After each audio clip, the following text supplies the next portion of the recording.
అప్పుడు ఒక అడవిలో రెండు చిలుకలు ఉండేవి. అవి రెండు అన్న మరియు తమ్ముడు. అవి చాలా అందంగా ఉన్నాయి. వాటి ముక్కు మరియు రెక్కలు చాలా అందంగా ఉన్నాయి. అవి రెండు అడవిలో సంతోషంగా నివసిస్తున్నాయి. అన్న చిలుక చాలా తెలివైనది.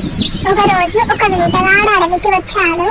అన్న తమ్ముడు చిలుకల జతను చూసి, ఈ చిలుకలు చాలా అందంగా ఉన్నాయి మరియు చాలా ప్రత్యేకంగా ఉన్నాయి. నేను వాటిని పట్టుకొని రాజునకు సమర్పిస్తాను. దానితో రాజు సంతోషించి నాకు గొప్ప బహుమానాన్ని ఇస్తాడు అని అనుకున్నాడు. అతడు వాటిని పట్టుకోవడానికి వాటిపైన తల వల విసరించాడు. వెంటనే రెండు చిలుకలు చిక్కుకున్నాయి. అతడు వాటిని పంజరంలో బంధించి మరుసటి రోజు రాజువారి ఆస్థానానికి వెళ్ళాడు.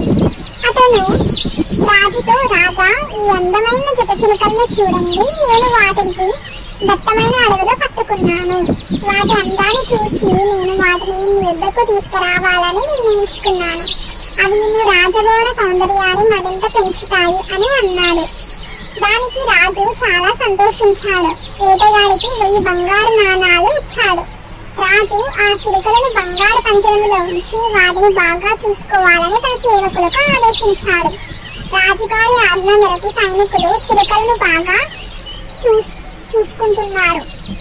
ఎంతలా అంటే చిలుకలకు అడవి కన్నా పంజరంలో ఉండడం ఆనందాన్ని ఇచ్చింది. వాటిని ప్యాలెస్ చాలా ముఖ్యమైన పక్షులుగా భావించారు అందరూ. వాటికి పండ్లు, రుచికరమైన ఆహారం వడ్డించారు. అవి ఆకర్షణకు కేంద్రంగా మారాయి. యువరాజు కూడా వాటితో ఆడుకోవడానికి తరచుగా వస్తూ ఉంటాడు. చిలుకలు చాలా సంతోషంగా ఉన్నాయి. వాటికి ఎలాంటి శ్రమ లేకుండా ప్రతిదీ వచ్చింది.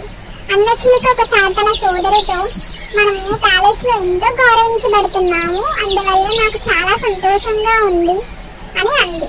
తమ్ముడు, మీరు చెప్పింది నిజమే. మనము రాజువారి ఆస్థానంలో సకల సౌకర్యాలను పొందుతున్నాము.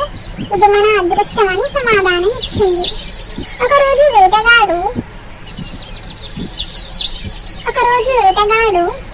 ఒక చిలుకను తీసుకొని వస్తాడు.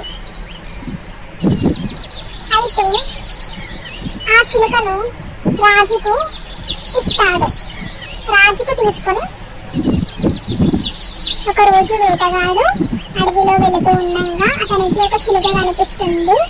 అయితే తాను ఆ చిలుక కలర్కి చాలా ఆకర్షితులు అయిపోయి దానిని తీసుకొని రాజు యుద్ధకు తీసుకొని వచ్చి రాజుకు ఇస్తాడు.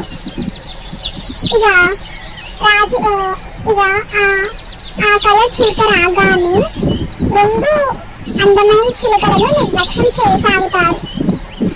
అయితే దాని వల్ల ఈ చిలుకలు చాలా ఎన్నో ఇబ్బందులు పడుతూ ఉన్నాయి. వాటికి భోజనం కూడా పెట్టకపోయేవారు ఒక్కొక్కప్పుడు.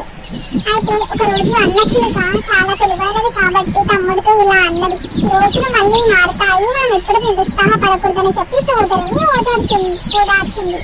ఇప్పుడు ఈ ప్రపంచంలో ఏది శాశ్వతం కాదు, చెడు రోజులు ముగిసే వరకు మనమే ఓపిక పట్టాలి అని అన్న చిలుక చెప్పింది. అయితే ఒకరోజు ఆ కలర్ చిలుక యువరాజు ముందు ఒక భయంకరమైన విన్యాసాలు చేసింది. అది చూసిన చిన్న యువరాజు భయంతో భటులకు, సేవకులకు అని కేకలు వేశాడు. అయితే అందరూ అక్కడికి వచ్చారు.